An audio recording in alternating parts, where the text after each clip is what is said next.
In storytelling, your world is there to complement your story. Now, let's say you go to an art gallery and you see the greatest piece of art that's ever been created. All the colors and the brushstrokes are perfect, everything is wonderful and so great. And then the frame on the outside is some cheap plastic thing they bought at Target for $5. That flaw within the artwork does not make the artwork worse, but it lessens the experience of seeing this great piece of art. In the same way, if your story is incredible and amazing, people are still going to love that story. But if your world is dry and basic, that's going to lead to a lot of problems either down the road within the majesty and wonder of the world that you've built, or something about the world is just not going to seem quite right to your readers or viewers or what have you. And within that world itself, if there is something so special about that story, but there's nothing special about the world, that's just an incongruity that your story can't handle. To go back to the painting metaphor, if we switch that around and the frame is the greatest piece of woodworking that you've ever seen before in your life, but it's surrounding a child's drawing of Pikachu or something, there's not a lot there. No one's gonna come see that frame. That might not be true. I do know a framer and he might go. But for the most part, people are gonna look at that piece of art and say, the frame's neat though. Are you picking up what I'm saying here? The frame is obviously the world and the art is the story itself. There's nothing wrong with a great piece of art that's in a lackluster frame. The art itself shines through and is still wonderful. But a world that's really great and there's no story to go along with it, well, then you've got yourself a D&D campaign and the story's yet to be written. Now, to start off, I want to bring a couple examples of worlds to your attention just so we can have a baseline of what we're talking about. And to do that, I'm going to bring up a couple, let's say, physical examples of what these worlds look like. Maps. Now, we're going to start off with a map that I think pretty much everyone is aware of, Skyrim. Now, this map does an excellent job of what it's trying to do. I'm sure most of you know that it's a video game, and it is your job as the player to explore this map to your heart's content. Now, this is just the starting map. The most relevant information we have right now is that you're right there. You are here, it tells you what direction you're looking, and it shows you everything that you can explore. This may be the perfect video game map. It tells you exactly where you are, it tells you exactly where you're facing, and it shows you all these little icons of places you might want to go explore. So now this map has given you the onus to say, I want to go there, I want to go do this. Oh, I have a quest that's that way, I guess I'll start walking that way. And on your way to that quest, maybe you'll run across a keep that's full of bandits and you go in there, you take them out, you take their gold, move along your way. In just the distance between this marker, your player marker, and the quest marker, you might run into 15 different encounters that are not part of your quest. This map does its job and it does it beautifully. It gives you a wide open space, it does not tell you what's there because it's your job to figure out what's there. It has a couple markers that say, oh, you might want to go here, you might want to go here, and on your way there, your map fills out. Maps do one thing, and they do it very, very well. It tells you where things are. And this is also an excellent example of what a map should do. The control is in your hands. You are allowed to say where you want to go and where you don't want to go, and the map's just there along for the ride. It's going to give you the orientation you want, when you want it, and it's going to remind you, hey, you forgot to go do this. If you want to go back there, that's fine. If not, I'll have that here, and we can come back to it at a later date. But there's something else a map can do as well. And to do that, we're going to need to pull up this map. Now, I know nerds love their fantasy maps. They love all the different countries and labels and all that kind of stuff. This is the Wheel of Time map. And it's probably my favorite because of this right here, this section. So to explain why that's my favorite section of the map and why this map works so well within the story, remember, the world serves the story, right? Not the other way around. I'll need to tell you just a little bit about the Wheel of Time as a series. No spoilers, of course. I do recommend you read it. It's one of the best stories I've ever read. So in this story, there's a divide among the genders. Only women can be wizards. They're called Aes Sedai, but for this example, we're just going to call them wizards because that's kind of what they are. Now, it wasn't always like that. Men were allowed to be wizards a long, long time ago. And the fact that at one point men were wizards explains this extremely well. This is the Dragon Mount, and it's basically the antithesis of the story.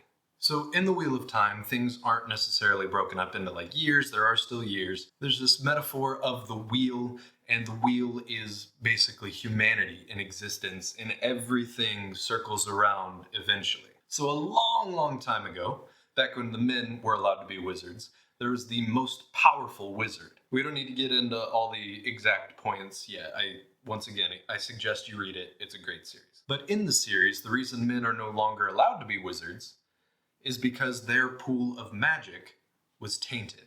It makes them all go crazy. It makes them lash out at people that were once their friends, their family, and that's what the Dragon Mount is. So when the most powerful wizard there ever was, wow, whenever he went crazy and killed everyone, the Dragon Mount was his last deed, his last action, and that action killed him. So after he died, as we discussed, the wheel, everything comes back, he is reincarnated. And there's now a prophecy based around the Dragon Mount that he will be reincarnated on the Dragon Mount. You understand kind of the symbology here?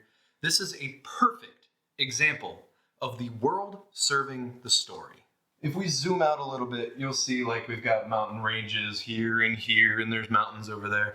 The Dragon Mount is not within those mountain ranges. That mountain should not exist. But that shows us, as the reader, the extent and the power that this magic system can go to, and it can create mountains out of nothing. Now let's zoom back into the Dragon Mount, and what's that right next to it? Well, it's Tar-Valon. I know that doesn't make sense if you didn't read the series, but that's the hub of the wizard's power, the female wizards, mind you. And if you're a student of symbology, mountain, island, we're not going to go into that. So a lot of the story does take place with Tar-Valon in mind. And from Tar-Valon, you can see the Dragon Mount. It is both a reminder of the power that men can hold, a reminder of what was in terms of power. No one in the modern day can do that. No one in the story can make a mountain out of nothing. And it's also a great reminder that is always present in Tar-Valon, the seat of power, where the most powerful people in the world are, that they failed. The world serves the story. All right, now I'm tired of looking at maps, so let's get into the world building side of things. So when you begin world building for your story, I cannot help you with that. I can give you tips and I can give you ideas that might help you, but your story is yours alone. I don't know your story. I've got my own stories to worry about, okay? But I want you to go forth and tell your stories with that idea in mind. Your world serves your story. So in that case, let's get into some of the general concepts of worlds that you can build. Number one, we'll go nice and easy. It's just Earth Light. That's what I'm calling it, at least. Earth Light is the setting where like history doesn't totally matter. So this is where you're going to find a lot of like your historical fictions. You're going to find a lot of romance stuff in there. You're going to find like a lot of Westerns are in that category. A lot of detective stories are in that kind of category. Also things like Hunger Games, that's in that genre as well.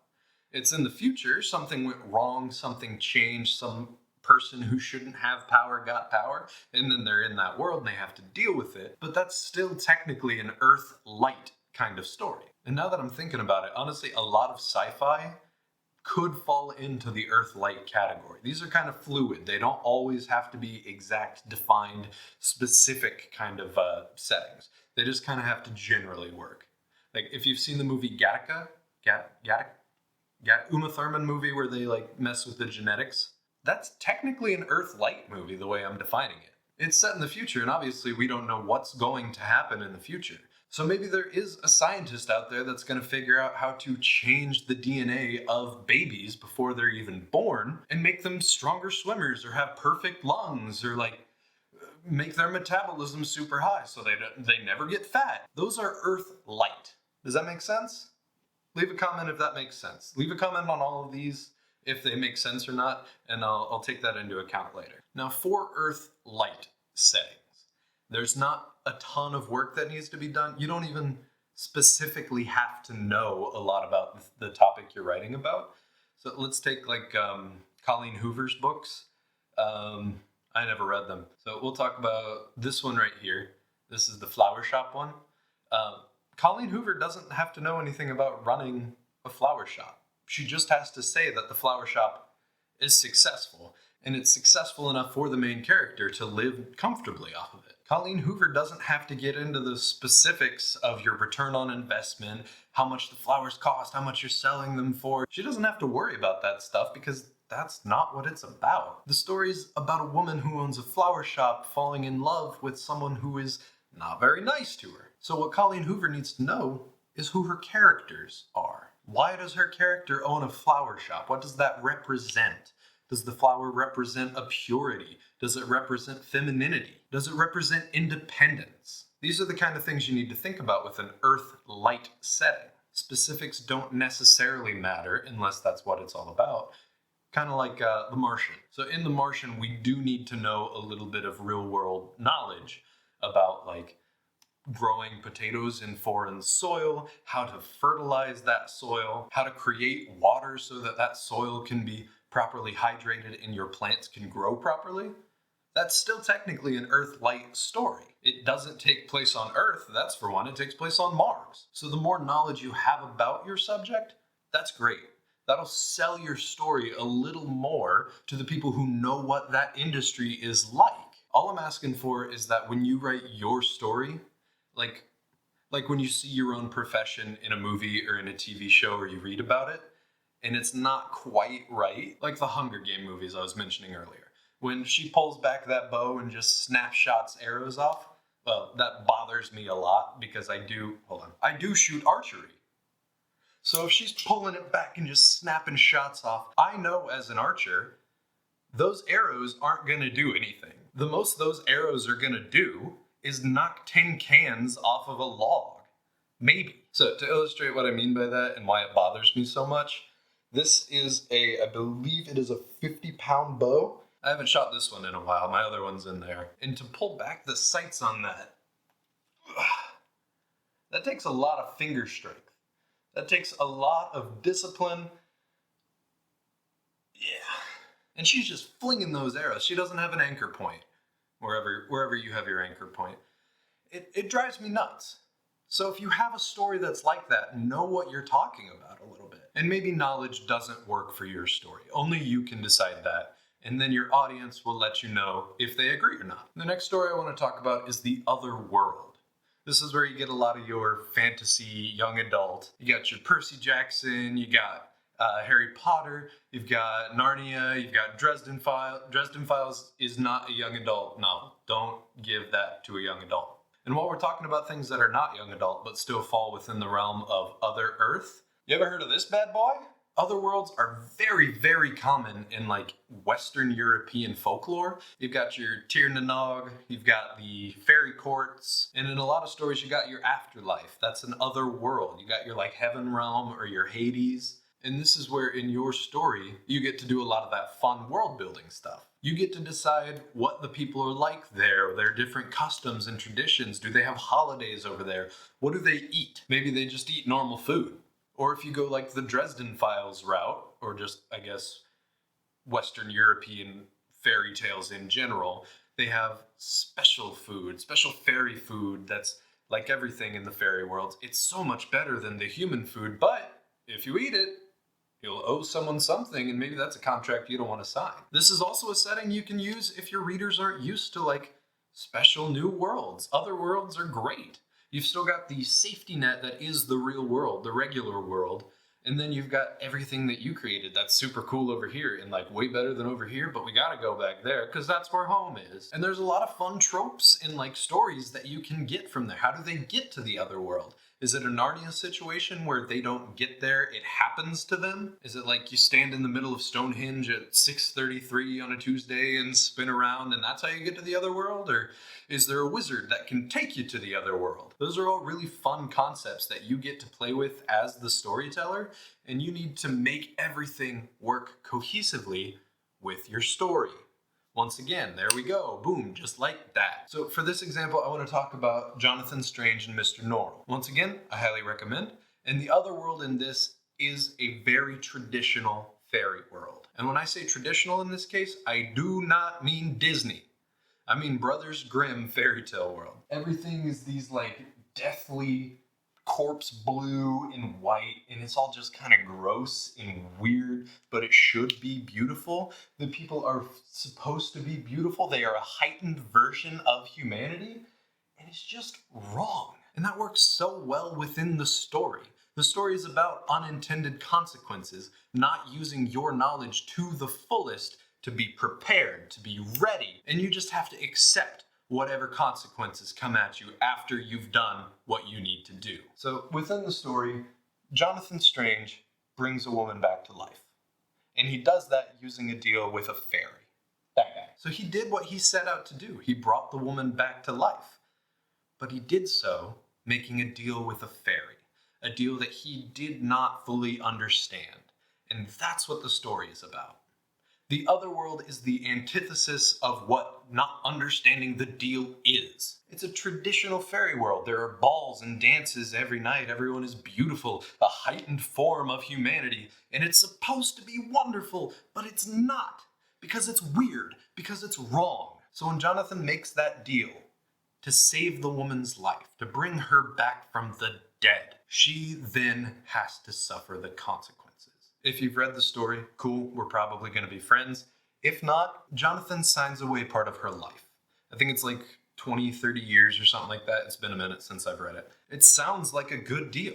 She was dead just a minute ago, but now she's back alive, and all he has to do is just kind of let things happen, and she'll still die when she's like, 60? 50? That's not too bad. It's better than being dead. But in that classic fairy manipulation of language, he takes her nights. She cannot sleep anymore. When she goes to sleep, she is transported into the fairy world where they dance and have balls and cotillions, and she never gets any rest. Her life is miserable. And that's the theming of the book. Not understanding the consequences of your actions. You have power. Go, use it. Go forth and make everything better. Oh, by the way, everything's worse because of what you did. Jonathan has the power to bring someone back from the dead at the cost of making her life miserable and driving him insane. And in this case, the other world serves the story. Now, the third world I want to talk about here is the original world. This is your meat and potatoes. This is every epic fantasy world. Your Lord of the Rings, your kind of A Song of Ice and Fire. It's just England and Scotland flipped upside down. Look it up. It's really funny. The wall, the ice wall, is just Hadrian's Wall, which comes to about like here, I think. Still, cool world building. And this is also the setting where people fall into the trap. The trap of making your frame the coolest thing ever, but your story suffers for it. Now, world building in and of itself is very cool. It's very fun. But if your world is super cool and your story is not, once again, that's a D&D campaign. Get some friends together, get some snacks, get some drinks, have fun. In your original world, you need to understand what your story is about so that your theming can be represented within the world. If you want to write cyberpunk, everything's neon, everything's cool. People are modified left, right, and center because they're punks and they're super cool. And that's going to help sell your story more. If you're writing a diesel punk story and there's huge clunky mechs walking through the remains of some war-torn country, and then you see a giant robot diesel machine that has unicorns and rainbows and fluffy clouds on it, might throw people off just a little bit. Unless that's what your world is about, then that would be kind of cool. I could get into that. That sounds like a comic book. Or like a manga. But in the same vein, if you're doing like a war-torn diesel punk world and someone who has PTSD because they were fighting in the diesel wars, if they hear a truck backfire and they drop to the ground, put their hands over their head, and start having war flashbacks, PTSD because of the diesel engines that killed their platoon, that's going to sell your world a lot more, my friend. And to go with that, if everything is diesel powered, global warming's got to be a pain in everyday life. So maybe it's gone the direction of the seasons have reversed or something. It's the middle of June and snow's falling down, and then the middle of December is the hottest time of the year. I understand about the equator. Don't comment about that. Or if you want to get away from all the techie stuff, let's go for like a full-on fantasy. A world that's like beaten down and only the heroes can rise above and create a better world for everybody. How do you represent that within your world? How do you represent that everyone is beaten and downtrodden? Maybe ash falls from the sky. Now, that's the opening line to Brandon Sanderson's Mistborn series. Ash fell from the sky. And I think that is such a cool little bit of world building. I mean, it's interesting. It has been done before. Like Waterworld has the same kind of aesthetic. Take something everyone knows about, everyone knows what ash is, and put it where it doesn't belong. Ash belongs in the fire pit. It doesn't belong in the clouds. And at the same time, water belongs in the ocean, in the lakes, and in the rivers. It doesn't belong on my land. What's it doing on my dry land? What is dry land? Ash falling from the sky is such a cool little bit of world detail. You can read through the whole book, and any generic speech rallying the troops, and like ash is falling from the sky, and it's not rain, which is the cliche, running through the streets trying to get away from whoever it is following you. What's going on back there? Ash is falling from the sky, and it makes everything so hard to see. And do I take this left or is this the right? What's going on here? Something like that example that is constantly happening, and our characters just have to deal with it because it's the only world they've ever known. That's really cool world building. And adds so much to the story when everyone, even the highest nobility, feels like they are just downtrodden.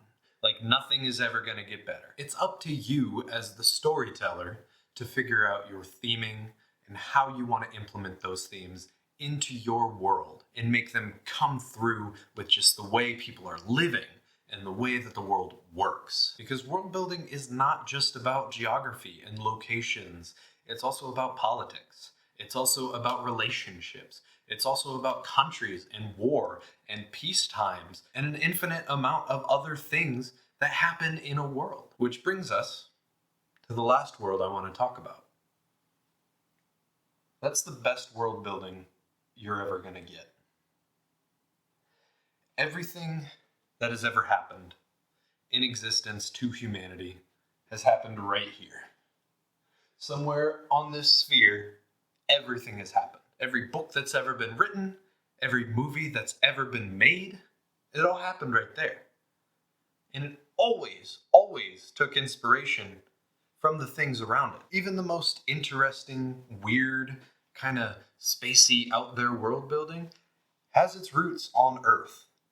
Earth is a perfectly fine example. Traditionally, Earth is used as a setting in like historical fictions or think pieces, a lot of that kind of stuff. If you've ever listened to the podcast S-Town, that's an amazing, incredible story, and the setting is just Earth. Now, I understand there's a lot of overlap between Earth and Earth-light.